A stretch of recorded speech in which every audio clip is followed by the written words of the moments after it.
that is not always a reality of. But besides the fact that you have to believe that you're not half of, that you're not less than, and you see so many women don't see themselves as separate entities. But it's even worse from a community, from a church community, is because you've got everybody now thinking, oh, what's happening with this woman?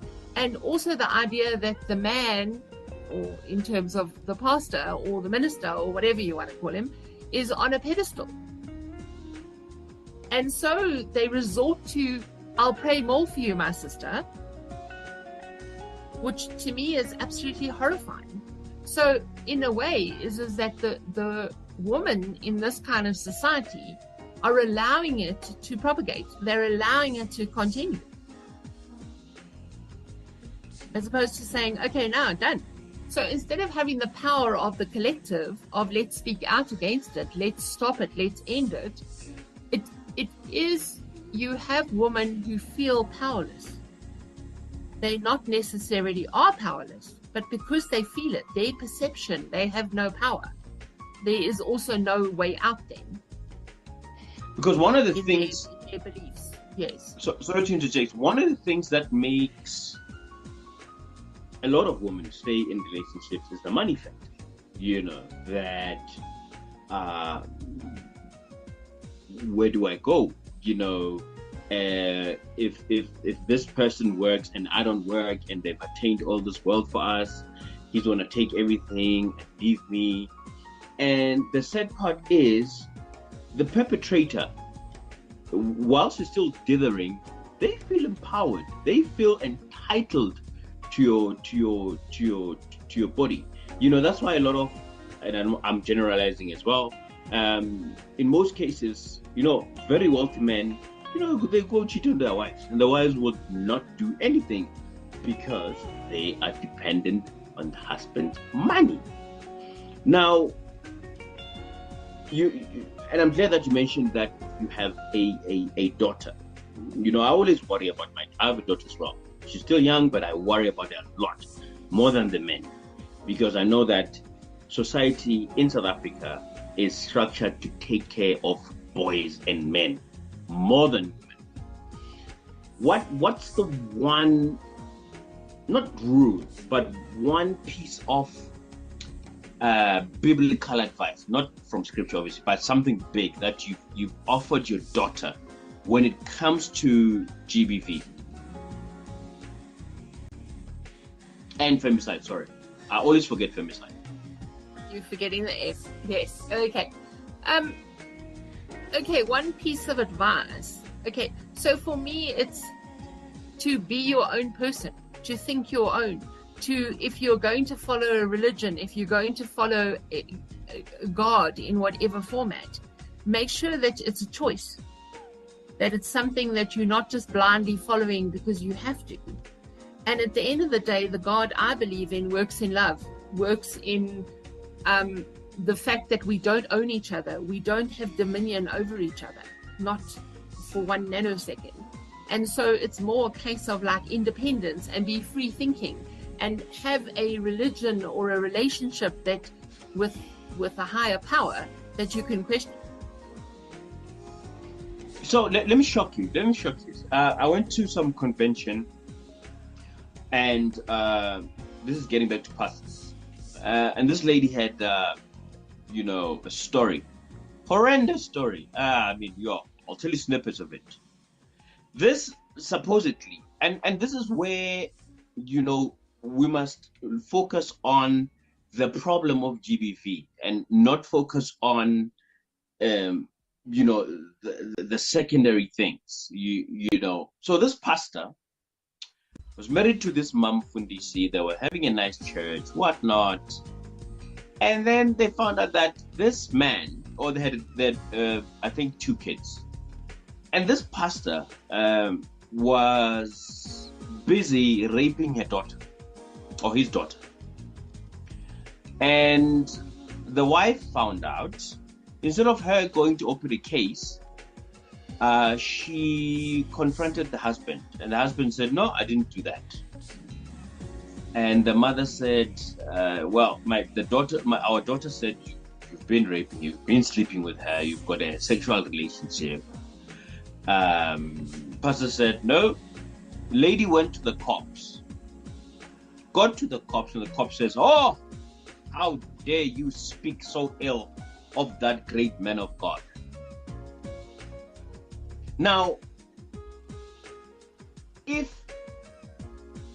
pastors' wives are fairly societally, pastors' wives are fairly powerful. They're not us. They're not your average human being. By virtue of being a pastor's wife, there's a certain level of power. If a pastor's wife cannot go, and open a case, what about the average person? What about the Danny from Benoni who's got, living in a farm far away from the structures of the townships, where if you scream, people hear you, and what happens to them? So it is a bit painful thing, because pastors' wives are, they're dying inside, Colleen. They're dying inside, and you ask them. I've asked so many pastors' wives to come on this platform, and they don't. And the abuse continues. And this is both, not both, black, white, colored, Indian, Chinese, Venda, Sotho, Xhosa, English, Scottish. None of them want to come on the show and talk about their GBV incidences. But why? Well, why do you think that is? I mean, you mentioned the Christian element. From a personal point of view, I think it's definitely from a power point of view, where they are disempowered, and certainly from a reputation point of view, what will society think, all those kind of things. And it's also as well is that when people don't believe you, you think, oh, okay. So that's why it's so important to go to a place like Tears Foundation that are going to believe you and are going to empower you. But when we look at when you're in a situation and you okay, I'm done, I want out. Okay, it's still the practicality of, even if your mindset is, okay, I'm leaving. How do you? Where do you go? What money do you have? Which friends will come help you? Do you take your children with you? Do you leave your children behind? So there's so many practicalities of, you don't just walk out the door. And then what happens is people go, oh, well, maybe it wasn't so bad. Then, of course, the perpetrator also arrives and says, oh, but I'm sorry, won't happen again, all these kind of things. Yeah, very sad. Let's take a quick break, and then after the break, we'll wrap up this amazing episode. You're listening to Vuka Online. Scamanda!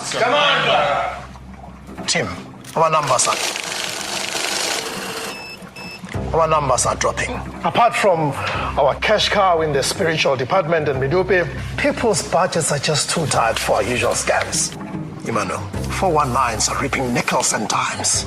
Chris, crypto trading and forex schools are failing. We need something digital, something vibey, something that will capture the hearts and the wallets of South Africans everywhere, nah? Fellow South Africans, we can't afford to be taken for another ride. But you can afford the new Nando's Prager and chips for just 49 Rand. No scams, just Jim. Playing the music you love. This is Vuka Online, your inspiration radio station. 24 hours of non-stop anthems. Welcome back, and thank you for joining us on this episode of PKUnshackled. Makau Katid is your host, and Colleen Quest is my guest. Amazing lady she is. We applaud the work that you do. You are the coach. So, Colleen, in closing, what would you like to say? Where do people find you? Man, this is your pitch. This is your pitch. This is your claim to fame, Colleen. Okay, my claim to fame. First of all, I'd like to say to people that they're not alone.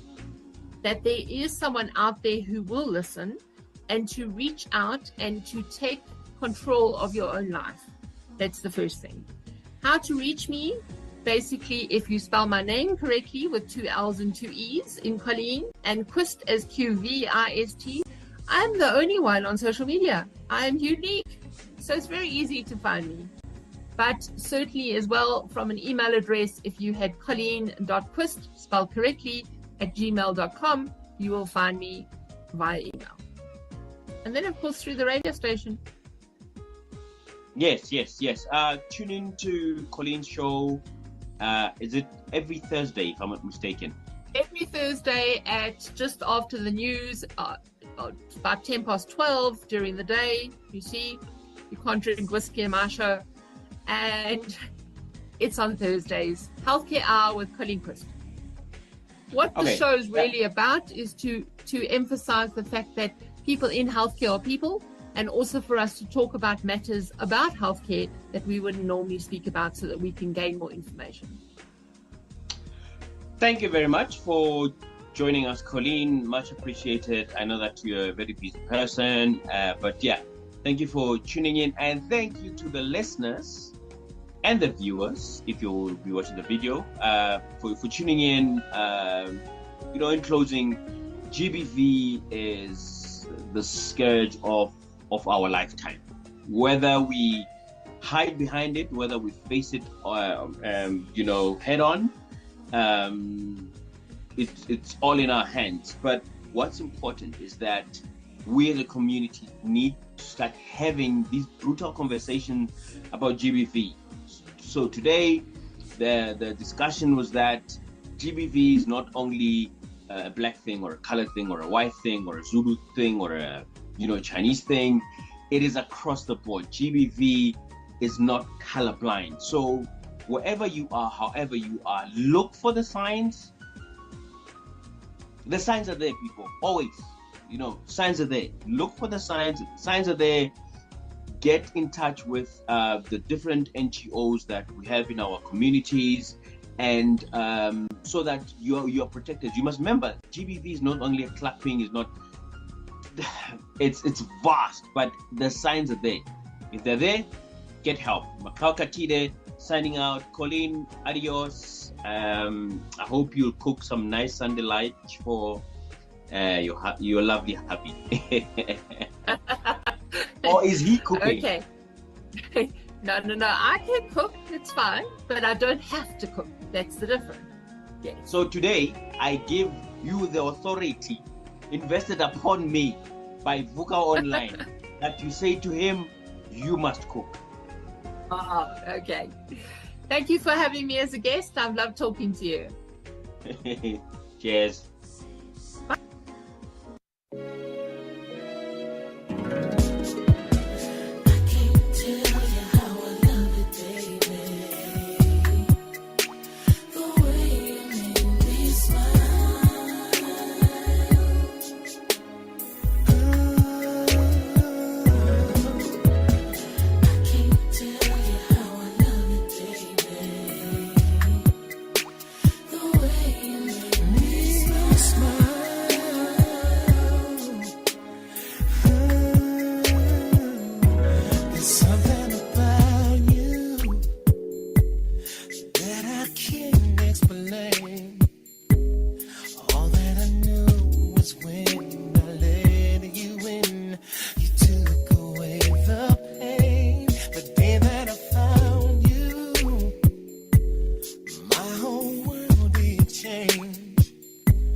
have.